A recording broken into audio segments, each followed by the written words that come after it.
There are 14 characteristics that make up a fascist regime. The first is a powerful and continuing sense of nationalism. They use flags, patriotic imagery, slogans to denote this idea that if you oppose them, you actually hate your nation. The second is a disdain for the recognition of human rights. They use the fear of enemy, fear of other, national security to suspend civil liberties and avoid things like due process, which leads to number 3, which is identifying an enemy and scapegoating someone as a unifying cause. They rally their base into a patriotic frenzy against a group of people, usually minorities, who are now being blamed for the problems of the nation. The fourth is an over-bloated military, the supremacy of the military. They're overfunded in the midst of even domestic or natural disasters needing to be fixed. The military contains more of that funding and then is often used against the citizens. The fifth is rampant sexism. These are male-dominated regimes that are really focused on strict gender roles, traditional family values, pushing women into the home, out of the public life. They also are very anti-abortion, anti-feminist, anti-gay, and LGBTQ because that fits into the gender roles that they're using to establish a power hierarchy. The sixth is the control of the mass media. Now, this can come directly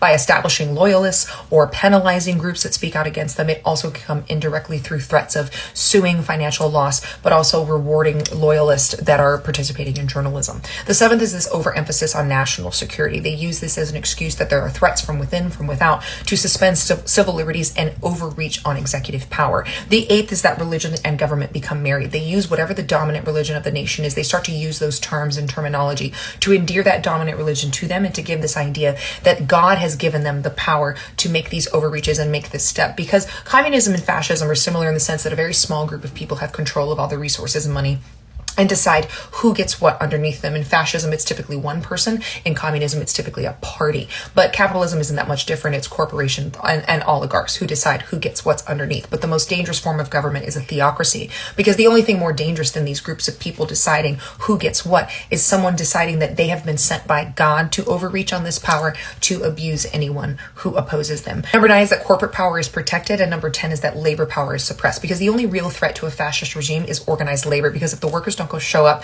and they don't go on strike, the entire regime collapses, because ultimately it's about money. Number 11 is the demonization of the intellectuals and the arts. You'll see attacks on universities, threats about funding. Artists and academics will be threatened with arrest. They'll often be called terrorists, and there'll be this kind of ludicrous idea of like demonizing and mocking people that are higher educated. Number 12 is this obsession with crime and punishment. Police within these regimes often have unbridled power to the point where there's so little accountability that cruelty is often encouraged. 13 is this rampant cronyism and corruption, appointing friends and loyalists that will not hold you accountable for your actions, as well as things like accepting bribes. And lastly, 14 is fraudulent elections. Elections become a scam. They're often manipulated. Redistricting happens, or certain groups of people are no longer allowed to vote so that the legislation and so that the elections go your way, often to the point of there not being a free and fair election at all.